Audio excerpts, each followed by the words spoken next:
नमस्कार दोस्तों। Law of one यानी एक का कानून, या कह लीजिए एक का ज्ञान, या कह लीजिए एक के तरीके, यह उसका 14वें सत्र का दूसरा भाग है। दोहराया जाता है कि इस किताब द्वारा दी गई सभी सूचनाएं और जानकारियां आप जान भी सकते हैं, मान भी सकते हैं, नज़रअंदाज भी कर सकते हैं और सिरे से खारिज या नकार भी सकते हैं, क्योंकि यह आपकी फ्री विल है जो कि अनंत रचयिता द्वारा आपको दी गई है। एक बात और कही जाती है कि लॉ ऑफ वन पूरी तरह से सबके लिए फ्री है। यदि कोई इकाई या व्यक्ति इसको निजी स्वार्थ के लिए इस्तेमाल करे तो वह उसकी व्यक्तिगत जिम्मेदारी होगी। तो दोस्तों, पहला सवाल इसमें डॉन करते हैं। 75,000 वर्ष की अवधि के प्रारंभ में अगर वापस जाएं तो 25,000 वर्ष के प्रारंभ के बाद कटाई हो रही थी, जो कि 50,000 वर्ष पहले होगी। क्या आप मुझे बता सकते हैं कि उस समय हमारे ग्रह से कितने लोगों की कटाई हुई थी? तो वो कह रहे हैं कि देखो, हमारी अगर 3 साइकिलें हैं, ठीक है, तो पूरी एक एक ये 3 भागों में बटी होती है। 25,000 की एक साइकिल यानी एक युग, 25,000 का दूसरा युग, 25,000 का तीसरा युग। ये छोटे छोटे युग होते हैं और इनको बड़ा मिला के एक बनता है मास्टर युग, जो कि 75,000 साल का होता है। तो यहाँ पे जो सवाल कर रहे हैं डॉन, वो ये कह रहे हैं कि तो जो पहला 25,000 साल निकला होगा, क्या उसके बाद हार्वेस्टिंग हुई थी, यानी कटाई हुई थी, यानी क्या सतयुग में लोग गए थे? तो रा जवाब देते हैं, कहते कोई कटाई नहीं हुई थी। तो अगला सवाल डॉन करते हैं, कटाई नहीं हुई? लगभग 25,000 साल पहले क्या कोई कटाई हुई थी? तो रा कहते हैं, दूसरे चक्र के बाद के हिस्से में एक कटाई शुरू हुई थी, जिसमें व्यक्तियों को बुद्धिमान अनंतता का प्रवेश द्वार मिल गया। उस समय की कटाई हालांकि बहुत छोटी थी। वे दूसरों की सेवा के लिए अत्यधिक झुकाव वाले थे, जिन्हें अब प्रमुख चक्र को दोहराना था। इसलिए ये व्यक्ति तीसरी घनत्वता में ही बने रहे, हालांकि वे किसी भी क्षण वर्तमान सांठगांठ में बुद्धिमान अनंतता के उपयोग के माध्यम से इस घनत्वता को छोड़ सकते हैं। तो दोस्तों, यहाँ पे राय ये कह रहे हैं कि देखो, जब पहली वाली जब 25,000 साल की निकल गया ना युग, उसमें तो कोई कटाई नहीं हुई, क्योंकि उस लेवल पे पहुंच ही नहीं पाए थे लोग कि भाई अध्यात्म का मतलब अध्यात्म की प्रैक्टिस हो सकता है कर रहे हो, लेकिन उस लेवल पे नहीं पहुंच पाए थे कि उनकी कटाई हो पाए, यानी दूसरों की सेवा के रास्ते। हो सकता है सीख रहे हो, बाद में ना सिखाया हो दूसरों को, तो दूसरों की सेवा का रास्ता कर ही नहीं पाए वो। जैसा कि राह ने इस किताब में कहा, यदि तुमने कुछ सीखा और दूसरों को नहीं सिखाया तो तुमने कोई सेवा नहीं की। तो इसी वजह से हो सकता है उस टाइम पर नहीं हुई हो। तो यहाँ पर वो ये कह रहे हैं कि देखो, हालांकि उनका जो सेकेंड जो दूसरा युग निकला, मतलब दूसरी 25,000 साल की साइकिल जो थी, पहली 25 निकल गई, फिर आई दूसरी 25। दूसरी 25,000 साल की जो साइकिल आई, उसके अंदर वो कह रहे हैं कि कुछ थे जिनकी कटाई हो सकती थी, परंतु वो दूसरों की सेवा के झुकाव में कुछ ज़्यादा ही थे कि नहीं, हम अभी अपनी कटाई नहीं करवाएंगे, हम बाद में अपनी कटाई करवाएंगे। तो वो यहीं पर ही रुक गए और दूसरों की सेवा के लिए यहाँ पर रुक कर उन्होंने दूसरों की मदद करना ही पसंद किया कि नहीं, हम दूसरों की सेवा करेंगे और हमने जो सीखा है अब हम दूसरों को सिखाएंगे। तो इसी काम के लिए वो रुक गए थे। तो इसलिए वो कह रहे हैं ना कि हालांकि, लेकिन इसमें ये भी कह रहे हैं वो कि वो जब भी चाहें उसके बाद, अभी भी उन्होंने कहा है कि वो अपनी ज़िंदगी दोबारा रिपीट कर रहे हैं यहाँ पे, लेकिन वो जब चाहें ना अब दोबारा मतलब अपनी कटाई करवा सकते हैं और यहाँ से जा सकते हैं, ऐसा कुछ नहीं है उनके लिए, कुछ वो नहीं है हार्ड एंड फास्ट रूल। तो खैर, अगला सवाल डॉन करते हैं। फिर 25,000 साल पहले की फसल, जो व्यक्ति चौथी घनत्वता में जा सकते थे, वे ग्रह की बाकी आबादी की सेवा के लिए यहीं रह गए, क्या ये सही है? तो रा कहते हैं यह सही है। इस प्रकार कोई फसल नहीं थी, लेकिन फसल योग्य व्यक्ति थे जिन्होंने चौथे आयाम में अपने प्रवेश के इस तरीके को चुना। हाँ, तो रा यहाँ पर ये कह रहे हैं कि देखो, वैसे तो कोई फसल नहीं थी, क्योंकि भाई कोई जाना ही नहीं चाहता था। कह रहे लेकिन फसल के लायक थे लोग, मतलब वो चाहते तो अपनी कटाई करवा के अपने जा सकते थे, ठीक है, अपना हार्वेस्टिंग करा के अपना निकल सकते थे कि भाई चलो अगला युग है, उसके अंदर अपना सतयुग मिलेगा अपने को, अपन निकलते हैं यहाँ से। लेकिन वो गए नहीं, कहते उन्होंने यहीं पे रह के ये इस तरीके को चुना कि अब हम चौथे युग मतलब जो अगले युग में भी जाएंगे ना दोस्तों, अगले युग में भी ना अलग अलग लेवल्स होते हैं। तो हो सकता है वो इस वजह से रुक गए हों कि नहीं, जब अगले युग में भी अलग अलग लेवल्स हैं तो क्यों ना हम यहीं रह के वहाँ के अलग अलग लेवल्स के लिए भी यहीं से तैयारी कर लेते हैं। एंटर तो कर ही चुके हैं, लेकिन चलो कोई नहीं, यहीं रुक के अभी आगे की भी तैयारी करते हैं। और तो वो इस वजह से रुक गए थे। तो अगला सवाल डॉन करते हैं। तब पिछले 23,000 वर्षों से आप कुल 75,000 वर्षों के चक्र के अंत में अधिक से अधिक फसल पैदा करने के लिए सक्रिय रूप से काम कर रहे हैं। क्या आप एक के ज्ञान के संबंध में बता सकते हैं कि आप ऐसा क्यों कर रहे हैं? बस एक बयान के रूप में आप इसका कारण बता दीजिए। तो रा कहते हैं, हम रा नामक सामाजिक सामूहिकता के लिए बोलते हैं। हम आपकी सहायता के लिए आपके बीच आए हैं। सेवा में हमारे प्रयासों को विकृत कर दिया गया था। तब हमारी इच्छा है कि जहां तक संभव हो हमारी जानकारी और मार्गदर्शन को गलत तरीके से पढ़ने वालों के कारण होने वाली विकृति को समाप्त किया जाए। परिसंघ यानी महासंघ के इस प्रयास का सामान्य कारण सेवा है, जो एक के ज्ञान का एक प्रारंभिक विरूपण है। यदि आप इस तीसरी घनत्वता की एनालॉजी या सादृश्य को स्वीकार करेंगे तो सृष्टि का एक प्राणी एक शरीर के अंग के समान है। क्या हम पैर में दर्द को नजरअंदाज करेंगे? त्वचा पर खरोंच, एक कट जो सड़ रहा है? नहीं, किसी कॉल को अनदेखा करना नहीं है। हम दुख के प्राणी, दुख को ठीक करने के प्रयास की अपनी सेवा के रूप में चुनते हैं, जिसे हम भौतिक शरीर के दर्द के अनुरूप कह रहे हैं। तो दोस्तों यहाँ पे पता है राग क्या कह रहे हैं? राग ये कह रहे हैं कि देखो भाई, हम जो है यहाँ पर रुक कर हमने पहले तुम लोगों को एक का ज्ञान दिया था। हमने हर मतलब वो बट गया, हर धर्म में अलग अलग हो गया। अब किसी धर्म में उन्होंने कहा अल्लाह एक है, किसी धर्म में उन्होंने कहा जी जीसस भी कह के गए कि creator is only one, I am the father, I am the son. और उधर से क्या कहते हैं, हमारे नानक जी भी कह के गए, क्या कहते हैं, ओमकार एक सतनाम। हमारे धर्म में भी, हिंदू धर्म में भी अगर देखा जाए, हमारे क्या, हम तो सर्व धर्म को मानते हैं, तो हिंदू धर्म में भी अगर देखा जाए तो वहां पर भी ये कहा गया है कि भाई वो एक ही है, जो भी है वो एक ही है। यानी वो फील्ड्स ही हैं, वो उनका कोई रूप नहीं है, यही है रचयिता। और ये बहुत पावरफुल है, इसकी शक्ति का अंदाजा लगाना बहुत मुश्किल है। तो यहाँ पर क्या कहते हैं, राय ये कह रहे हैं कि देखो भाई, हम तो आपकी मदद करने के लिए रुक गए, क्योंकि हमने तो सबको दिया था, पर ये विभाजन हो गया। और जब ये विभाजन हुआ ना, तो हम ये ठीक करने के लिए आए कि भाई इस विभाजन को जितना हो सके उतना कम कर सकें। अगर ये विभाजन कम हो गया तो हम अपने भाइयों की कटाई करवा सकते हैं, ताकि ये लोग सतयुग में एंटर कर सकें, कह रहे। और यही हमारा तरीका है। और यहाँ पर वो बोल रहे हैं ना कि क्या आपकी किसी भी, आप में से कोई भी अगर हमें बुलाए तो क्या हम उसे नज़रअंदाज कर सकते हैं? क्या त्वचा पर खरोच को नज़रअंदाज किया जा सकता है? क्या अगर हमारे शरीर में कोई कट लग जाए जो सड़ रहा है, क्या उसको नज़रअंदाज किया जा सकता है? कह रहे तो हमारे भाई, हम बिल्कुल ऐसे ही हैं, हम तो दुख के दोस्त हैं। तुम हमें बुलाओगे, हम तो तत्पर तुम्हारी सेवा में खड़े हुए हैं। और दोस्तों सोचने वाली बात है, हमसे इतने शक्तिशाली कैसे कैसे इनके पास इन्होंने सिद्धियां प्राप्त कर रखी हैं, यहाँ से गायब हो जाएं, वहाँ से निकल जाएं, अपने आप को रोशनी के रूप से यहाँ से निकाल दें हमारे सामने, तो ऐसा लगे देखने में जैसे कि ओ हो पता नहीं क्या चीज़ निकल गई हमारी आँख के सामने। और लॉ ऑफ वन के तो काफ़ी स्टूडेंट्स ने ऐसे देखा भी है। तो जब उन वो देख चुके हैं ना, तो इसीलिए अब वो किसी बात पे विश्वास नहीं कर सकते, कोई कुछ भी बोलता रहे उनके सामने। वो कहते हैं हमने तो अपनी आंखों से देखा भाई जी, जब अपनी आंखों से देखा हुआ है तो अब किसी की बात के ऊपर विश्वास करने का कोई फायदा नहीं है। कहते हैं सच वही है जो तुमने खुद अनुभव किया हो। यदि कोई तुम्हें कहे कि ऐसा है और वैसा है, या ऐसा है या वैसा है, या कैसा भी है, विश्वास करने का कोई फायदा नहीं है। साक्षात करो तब विश्वास करो। ये वही वाली बात है कि पहले इस्तेमाल करें फिर विश्वास करें, ये बिल्कुल वैसी बात है। तो खैर अगला सवाल डॉन करते हैं, रा किस घनत्वता के स्तर पर हैं? तो रा कहते हैं हम छठी घनत्वता से हैं। हमारी सातवीं घनत्वता की ओर एक मजबूत झुकाव है। हमारी कटाई यानी कि हम अगली घनत्वता में आपके लगभग 2.5 मिलियन वर्षों में होगी, और यह हमारी इच्छा है कि हम फसल के लिए तैयार रहें जो हमें भविष्य में ले जाने वाली है। तो दोस्तों अभी रा की भी कटाई होगी, ऐसी बात नहीं है ये आगे नहीं बढ़ेंगे, ये भी अपने अनुभवों में आगे बढ़ेंगे।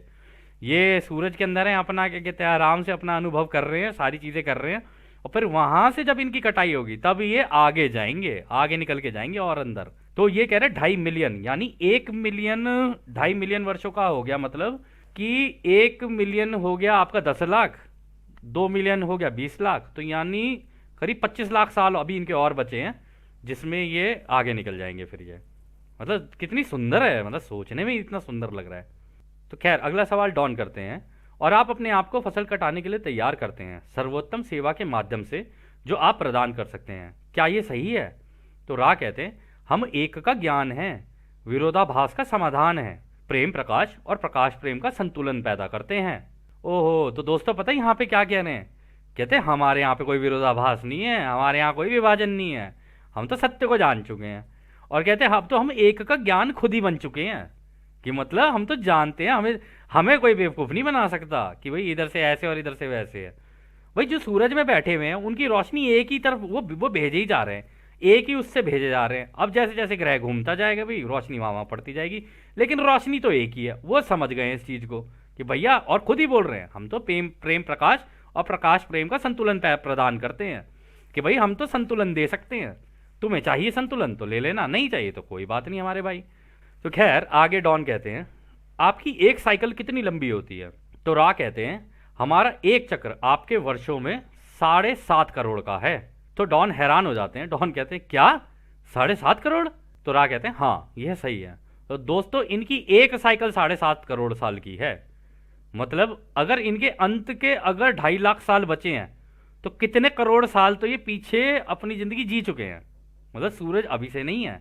तो वो कह रहे हैं कि एक तो हो चुकी है हमारी, मतलब अभी, मतलब अब हम अंत पे पहुंच चुके हैं, हमारी भी 2.5 लाख साल बाद हो जाएगी, कटाई हो जाएगी। 7.5 करोड़ साल, बाप रे, सोच के भी हैरानी होती है। तो अगला सवाल डॉन करते हैं, सेवा में एक का ज्ञान देने में क्या आप इस समय पृथ्वी के अलावा किसी अन्य ग्रह के साथ काम कर रहे हैं या सिर्फ पृथ्वी के साथ ही कर रहे हैं? तो रा कहते हैं, हम इस समय केवल इस ग्रह क्षेत्र के साथ काम कर रहे हैं, यानी पृथ्वी के साथ। तो अगला सवाल डॉन करते हैं, आपने कहा कि आपको पृथ्वी के 3,52,000 लोगों ने बुलाया था, क्या इसका मतलब यह है कि यह वो संख्या है जो एक के ज्ञान को समझेगी और स्वीकार करेगी? क्या मैं सही हूं? तो रा कहते हैं, हम आपके कथन की सत्यता का अनुमान नहीं लगा सकते हैं, क्योंकि कॉल करने वालों में से हर कोई अपने कॉल के उत्तर को समझ नहीं पाएगा।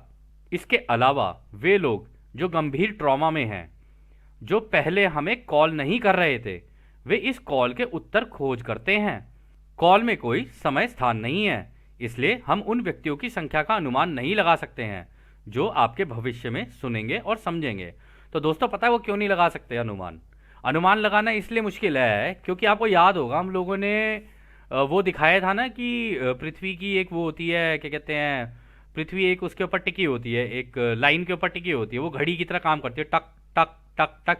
अब जब तक पूरी घड़ी नीचे नहीं गिर जाएगी ना, वो समय टंग करके नहीं बच जाएगा ना, तब तक पूरी कैलकुलेशन नहीं होगी कि भाई कितने लोग हैं जिन्होंने एक्चुअली में कॉल किया हुआ है। लेकिन कॉल इसी तरीके से चलती है।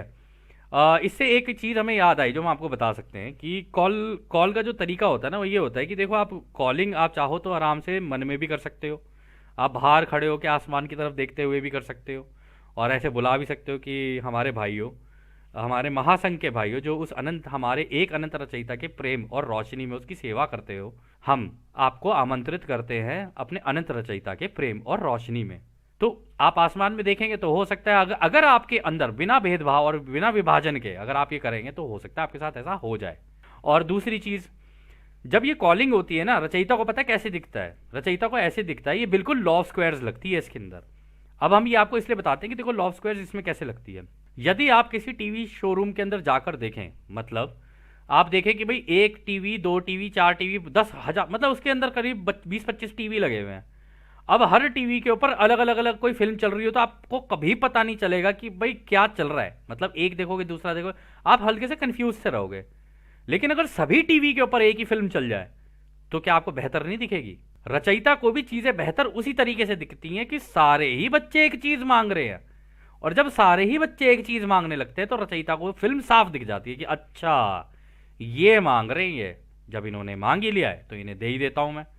विभाजन के कारण सब इधर उधर हो गए, सब इधर उधर मांग रहे हैं और सब इधर उधर भाग रहे हैं। लेकिन सारे एकजुट होके मांग ले तो रचयिता कहते हैं ये लो, तुमने मांगा है तो मैं दूंगा, क्योंकि उनको दिख जाता है कि हाँ भाई तो सारे टीवी एक जैसे ही बोल रहे हैं जितने भी हैं। ये बिल्कुल उसी तरीके से चलता है। तो खैर अगला सवाल डॉन करते हैं, आप सर्विस कैसे करते हैं? मतलब आप अपनी सेवाएं कैसे देते हैं? आपने पिछले 2300 वर्षों में एक के ज्ञान को कैसे साझा किया है? आपने पृथ्वी के लोगों को यह ज्ञान कैसे प्रदान किया है? तो राह कहते हैं, हमने इस तरह के चैनलों का उपयोग किया है जैसे कि तुम हो, लेकिन ज़्यादातर मामलों में चैनल हमारी पहचान या अस्तित्व के बारे में जागरूक हुए बिना सपनों और दूरदर्शिता यानी विजन से प्रेरित महसूस करते हैं। लेकिन इस विशेष समूह को ऐसे संपर्क को पहचानने के लिए विशेष रूप से प्रशिक्षित किया गया है। यह इस समूह को सूचना के एक फोकल या कंपन स्रोत के बारे में जागरूक होने में सक्षम बनाता है। तो दोस्तों पता है वो क्या क्या कह रहे हैं? कह रहे हैं कि पहले के ज़माने में तो हम लोग ये करते थे, मतलब 2300 साल पहले तो हम लोग ये करते थे कि भाई मान लो कोई अपनी उसमें ध्यान अवस्था में बैठा है, दूरदर्शिता कह लो या दिव्य दृष्टि कह लो। दूरदर्शिता यहाँ पे जो उन्होंने बोला ना, आपको आपने सुना होगा दिव्य दृष्टि, है ना? पहले के ज़माने में भी होती थी, और रामायण में भी आपने सुना होगा कि भाई प्रभु राम के पास भी दिव्य दृष्टि थी, है ना? तो ये क्या कहते हैं, दिव्य दृष्टि पता है कैसे काम करती है? इसे रिमोट व्यूइंग बोलते हैं अंग्रेजी में। यदि आप ध्यान अवस्था में चले जाओ तो आपकी आंखों के सामने ना विजन आने शुरू होंगे। या तो विजन आ जाएंगे, जैसे हमने बताया चिकोटी काट लेगी या कुछ हो जाएगा, या खुशबू आनी आ जाएगी, या कहीं पर भी एकदम कंपनता महसूस होगी सर के अंदर या सर के पीछे या सर के ऊपर या कानों के आसपास, जैसे किसी ने कानों पे जैसे टच करके कोई चला गया हो आपको। ठीक है, तो इस तरीके से ऐसा महसूस होगा। तो उस टाइम पे मुस्कुराहट भी आ जाती है खैर चेहरे पर। तो वो कहते हैं हाँ, या तो हमने सपनों के द्वारा दिए, कि लोग जो सपनों में थे सपनों के द्वारा भी दे देते हैं ये, इसलिए कहते हैं अपने सपनों के ऊपर खूब ध्यान रखना चाहिए। आप इन्हें कहेंगे ना, आप हमें हमें हमारे सपनों में दे देना इन्फॉर्मेशन, तो सपनों में भी इन्फॉर्मेशन दे देते हैं आपको। बट वही है, मांगोगे तो मिलेगा, नहीं मांगोगे तो कुछ भी नहीं मिलना। और ये जो दिव्य दृष्टि है वो आप ध्यान अवस्था में जाके कोई भी कर सकता है। ये ऐसा नहीं है कि आपको कोई बहुत बड़ा सक्षम होने की जरूरत है इसके लिए, कि अरे जी मेरे से तो होगा नहीं, ये नहीं, एक बार नहीं होगा, दूसरी बार नहीं होगा, तीसरी बार नहीं होगा, चौथी बार पांचवी बार हो जाता है। ये अभ्यास होता है।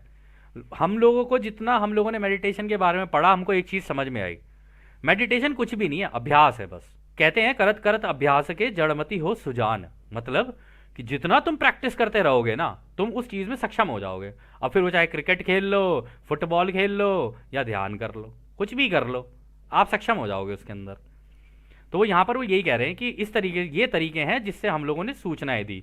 कह रहे लेकिन ये जो ये क्या कहते हैं, जिम और ये कार्ला और ये डॉन, इन तीनों को तो हम लोगों ने ट्रेन किया इसके लिए।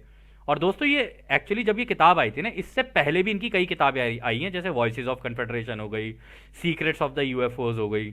ये जो किताबें थी ना, उन किताबों के अंदर इन्होंने इनको तरीके सिखाए थे कि भाई ऐसे ऐसे कर लेना, ऐसे ऐसे कर लेना, ऐसे ऐसे कर लेना। ये मांगते गए वो देते चले गए, ये मांगते गए वो देते चले गए, तो ये ट्रेन हो गए थे। तब जाके ये फाइनल रा कांटेक्ट हुआ था, मतलब रा से बात हुई थी। तो रा ने फिर रा को पता ही था कि हाँ ये ट्रेन हो चुके हैं, ठीक है अब इनको दी जा सकती है इन्फॉर्मेशन, तब इन्होंने इन्फॉर्मेशन दी थी। तो खैर अगला सवाल डॉन करते हैं, जब आप किसी व्यक्ति से उनके सपनों में संपर्क करते हैं तो मैं मानता हूं कि इन व्यक्तियों को पहले एक के ज्ञान की दिशा में खोज करनी होगी, क्या यह सही है? तो अच्छा सवाल है डॉन ने जो यहाँ किया। कह रहे कि अगर आप किसी को सपनों में वो करें तो उसका झुकाव एक के ज्ञान का थोड़ा बहुत होना चाहिए, तभी सपनों में करेंगे क्या? तो रा कहते हैं यह सही है। उदाहरण के लिए मिस्र देश के लोग पैंथिज्म, सर्वेश्वरवाद यानी कई भगवानों की पूजा करते थे, जिसे आप सृष्टिकर्ता के विभिन्न प्राणियों की अलग अलग पूजा की झुकाव कह सकते हैं। हम सिर्फ एक व्यक्ति से ही संपर्क करने में सक्षम थे जिसका झुकाव एक की ओर ही था। तो दिक्कत ये थी दोस्तों, उस जमाने में पता क्या हुआ, वहां पर ये और था भाई, सब अलग अलग भगवानों की पूजा कर रहे थे। कोई इस भगवान को मान रहा था, कोई इस भगवान को मान रहा था। लेकिन रा को सोच लो, इतनी सारी जनता में से केवल एक ही मिला जिसका झुकाव ये था कि भैया मैं मानूंगा नहीं, मेरे को जानना है भगवान को। और उसके अंदर ये चीज होती है कि जो भी है ना ये एक है। अगर वो अपने धर्म में भी होगा ना, किसी भी धर्म का हो, अगर उसके अंदर ये चीज है ना कि भाई वो जो भी है ना वो एक ही है, और उसके अंदर भेदभाव ना हो किसी के लिए, वो प्राइम टारगेट हो सकता है या वो प्राइम बंदा हो सकता है जिससे कांटेक्ट किया जा सके। जिसके दिमाग में विभाजन है उससे कांटेक्ट हो ही नहीं सकता। और इसी वजह से ज्यादातर केसेस में ऐसा ही होगा कि ऐसे ही लोग अपनी अपनी 25,000 साल की साइकिल दोबारा रिपीट कर जाएंगे, केवल इसी कारण से, क्योंकि दिमाग में विभाजन है। तो खैर अगला सवाल डॉन करते हैं, मैं मानता हूं चक्र समाप्त होने पर आघात होगा, जब कुछ असुविधा होगी। कुछ ऐसे व्यक्ति होंगे जो खोज करना शुरू कर देंगे या उत्प्रेरित हो जाएंगे। आप यह कह सकते हैं आघात के कारण खोज करने में, और फिर संभवतः टेलीपैथी या लिखित सामग्री के माध्यम से आपके शब्दों को सुनने में सक्षम होंगे, जैसे कि हम इस पुस्तक के रूप में प्रकाशित करेंगे। तो देखो डॉन ने और इन लोगों ने देखो दोस्तों कितना अच्छा काम किया। इनको पता था कि जब ये साइकिल एंड तक पहुंचेगी ना तो दिक्कतें आएंगी, लोगों को बड़ी मुश्किलों में पड़ेंगे लोग, बहुत ज़्यादा मतलब उथल पुथल मचेगी और उठापटक मचेगी। तो उन्होंने कहा कि इसकी किताब बना देते हैं, और जिन जिन लोगों को जरूरत पड़ती जाएगी, क्योंकि परेशान आदमी ढूंढेगा ना, फिर जब तक परेशानी नहीं तो ढूंढेगा ही कहाँ से। कह रहा जी मेरे जीवन में तो सब सही है, मत जानी लाइफ चल रही है मेरी, तो जब मत जानी लाइफ चल रही है तो ढूंढेगा ही नहीं, और जब ढूंढा नहीं तो फिर मिलेगा भी नहीं। तो इन लोगों ने बना के रख दी थी। तो उन्होंने कहा था कि हो सकता है कि आप लोगों ने टेलीपैथी से भी कांटेक्ट करो, हो सकता है इस लिखित सामग्री से भी कांटेक्ट करो। तो इसलिए इन लोगों ने किताब बना दी थी कि भाई अगर जहां उठापटक होनी शुरू हो ना, इस किताब को हम लोग जनता को दे देंगे कि ये लो भाई, ये है कहानी। तो खैर रा इसका जवाब देते हैं, आप सही हैं सिवाय यह समझने की कि असुविधाएं शुरू हो गई हैं। मतलब 1981 में असुविधाएं तो शुरू हो गई थी, अभी तुम तक पहुंची नहीं है। पहुंची तो खैर ये बाद में आई, भी सबके बाद में, और अभी तो कुछ भी नहीं है। तो खैर अगला सवाल डॉन करते हैं, क्या आप मुझे बता सकते हैं कि ओहास्पे पुस्तक को प्रसारित करने के लिए कौन जिम्मेदार था?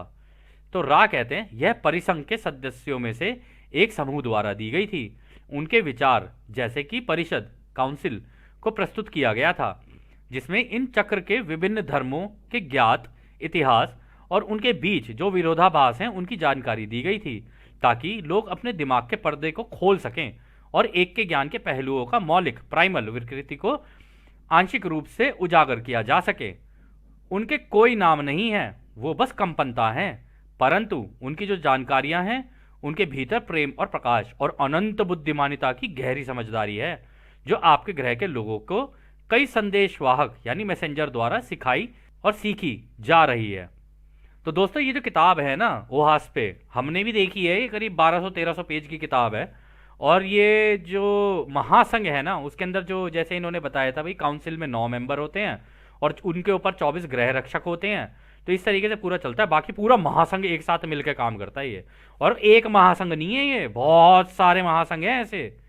जब भी किसी ग्रह की कटाई होती ना, सारे के सारे उठ के आते हैं एक साथ ही कि आ जाओ आ जाओ, इस ग्रह में हो गई है दिक्कत, निकालो अपने भाइयों को जो जो हमारे हैं। और जो जो हमारे होते हैं इनको कैसे पता चलता है? जिनके अंदर एक हो, विभाजन ना हो, जिनके अंदर ये हो कि भाई वो रचयिता मेरा एक है, जिन्हें समझ में आ जाए कि रचयिता एक है, और जिनका झुकाव इस डायरेक्शन में हो जाए और दूसरों की सेवा के रास्ते पे निकल जाए, उनकी धीरे धीरे ग्रेड प्रणाली बनती चली जाती है। और जैसी वो उन्होंने बोला था ना एक श्रेणी बनती है, वो श्रेणी जैसी बनती जाएगी ना, वो ऑटोमेटिकली इनकी नज़र में आ जाते हैं कि हाँ ये हमारे हैं, इनको निकालो यहाँ से, इनको निकालो। फिर उनको निकालना शुरू करते हैं यहाँ से ग्रह। अभी राह बताएंगे आगे से आगे कैसे होता है। खैर, और ये जो किताब है दोस्तों, इस किताब को हम लोग करेंगे, अगर हमें वक्त मिला तो करेंगे। ये बहुत ही सुंदर और बहुत ही प्यारी किताब है। हालांकि हमने पढ़ी नहीं, इसके थोड़े बहुत 1-2 पन्ने पढ़े थे, लेकिन उसमें ही बहुत सारी जानकारियां थी। तो अगला सवाल खैर डॉन करते हैं, क्या कोई और किताब है जिसका आप नाम ले सकें जो इस काम के लिए उपलब्ध हो और परिसंघ यानी कन्फेडरेशन द्वारा दी गई हो?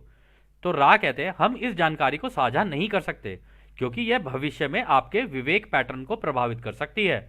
आप किसी एक विशेष पुस्तक के बारे में पूछ सकते हैं।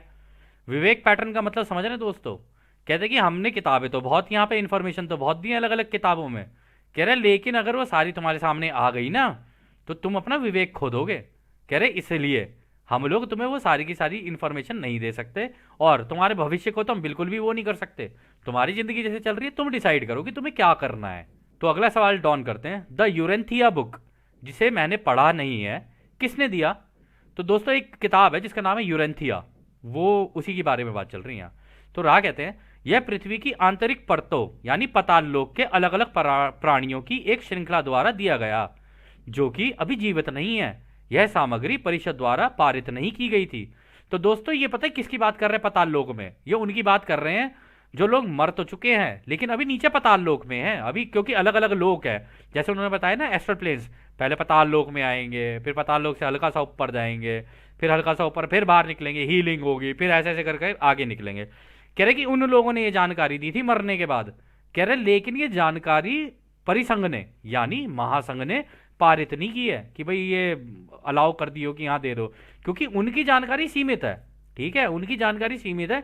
महासंघ को पूरा ज्ञान है, पूरे ब्रह्मांड की नॉलेज है, वो तो कहीं से भी निकाल के दे सकते हैं, वो तो खुद रचयिता के दिमाग से निकाल के दे सकते हैं ना। तो खैर अगला सवाल डॉन करते हैं, एडगर केसी सामग्री में एडगर केसी के माध्यम से किसने बात की थी? तो रा कहते हैं एडगर केसी के माध्यम से किसी भी इकाई ने बात नहीं की। तो दोस्तों एडगर केसी भी ना अपने टाइम का एक, इसको बोला जाता था कि हाँ ये फ्यूचर बताया था, जैसे नॉस्ट्राडामस और ये सारे थे। तो एडगर केसी भी ऐसा ही था। तो वो कह रहे थे कि एडगर केसी को हम में से तो किसी ने नहीं दी। तो डॉन कहते हैं एडगर केसी ने जो चैनलिंग की थी उसकी जानकारी कहाँ से आई? तो रा कहते हैं हम पहले ही बता चुके हैं कि अनंत बुद्धिमानिता को 8वें घनत्वता या अष्टक से बुद्धिमान ऊर्जा में लाया जा सकता है। एडगर ने इसी ऊर्जा का उपयोग वर्तमान को देखने के लिए किया। लेकिन वो ऊर्जा आपके अपने ग्रह की थी। आपके लोगों ने इसके लिए जिस शब्द का प्रयोग किया है वह है आक्षिक रिकॉर्ड या हॉल ऑफ रिकॉर्ड्स। ये आखिरी सवाल है जो आप अब पूछ सकते हैं। मतलब ये आखिरी सवाल था दोस्तों इसका। तो यहाँ पे जो वो कह रहे हैं ना कि अनंत बुद्धिमानिता यानी रचयिता के पास जो जानकारियां हैं ना, कह रहे वो आठवीं घनत्वता से खींची जा सकती हैं। मतलब आठवीं घनत्वता का मतलब हो गया जो महासंघ में जो हमारे जो सैटर्न है ना, शनि ग्रह की जो रिंग है, वहां पर जो बैठते हैं ना, वहां पर आठवीं घनत्वता के भी बैठते हैं, ठीक है ना। तो उनसे ली जा सकती है, लेकिन वो एक ऊर्जा के रूप में आती है। तो इसने क्या किया था, एडगर केसी ने उसको चैनल किया था। लेकिन आक्षिक रिकॉर्ड जो रखे होते हैं ना, वो आठवीं होते तो आठवीं घनत्वता में ही हैं, और इतने कवर्ड होते हैं ना, ये चारों तरफ से प्रोटेक्टेड होते हैं, इसके अंदर घुस नहीं सकता कोई। ये बिल्कुल एक डेटा सेंटर की तरह होता है कि डेटा सेंटर का जितना हो सके ना उतना ध्यान रखो, कोई नहीं घुस सकता किसी डेटा सेंटर के अंदर। आपकी, हमारी, हम सब की, इस ग्रह की सोच, जितनी भी सोच, शब्द और कर्म, सारे इस आक्षिक रिकॉर्ड के अंदर रखे हुए हैं, या कह लो हॉल ऑफ रिकॉर्ड्स के अंदर रखे हुए हैं। और ये हमने इनकी किताब पढ़ी थी, उसमें एक प्लैनेट का नाम लिया था, एक ग्रह का नाम लिया था इन्होंने, हैथॉन। तो कह रहे थे कि हैथॉन में वो जगह है जहां पर हम सब के कागज रखे हुए हैं, मतलब हम सबके रिकॉर्ड रखे हुए हैं। और वो कागज की शेप में नहीं होते दोस्तों, वो ऊर्जा की तरह होते हैं। छोटे से होंगे बिल्कुल, एकदम जैसे हम आंख मूंदते हैं और वो ऊर्जा सी नहीं आती, वैसे होंगे। जैसे ही उसको पकड़ोगे, खोलोगे ना, एकदम से आंख के सामने आपके आप पूरी फिल्म चलनी शुरू हो जाएगी। इतनी प्यारी होती है ये। और ये जो आक्षिक रिकॉर्ड होते हैं ना, अगर आप नोटिस करो ना, हमारा जैसे सर्च इंजन होते हैं ना, अब नाम तो नहीं ले सकते हम किसी का, सर्च इंजन वो होते हैं जिसमें आप टाइप करते हो, फिर एंटर मारते हो, फिर वहां से इंफॉर्मेशन निकल के आती है। तो आप उनके देखोगे ना, आप वहां पर भी यही कर रहे होते हो, ठीक है ना। जो एआई को जो जन्म दिया है वो हम ही लोगों ने दिया है, अपने ही सोच। पहले हम सोचते हैं, फिर उसमें शब्द डालते हैं, फिर उसमें एंटर मारते हैं, फिर इंफॉर्मेशन निकल आती है। तो जो इंफॉर्मेशन आप ढूंढ रहे होते हो ना, वो किसी ने तो डाली होती है। इसी तरीके से वो पूरा का पूरा रिकॉर्ड बनता चला जाता है, इसी तरीके से एआई बन जाता है, ठीक है ना। वो आर्टिफिशियल और ये प्योर रियल होता है, ये आक्षिक रिकॉर्ड या कह लो हॉल ऑफ रिकॉर्ड्स। तो खैर दोस्तों, इस सत्र को अब हम यहीं समाप्त करते हैं। ये 14वां सत्र यहीं समाप्त होता है। अब हम आपको उस एक अनंत रचयिता के प्रेम और उसकी रोशनी, उसकी शक्ति और उसकी शांति में छोड़कर चलते हैं। आदने हमारे भाइयों, आदने वासु। धन्यवाद।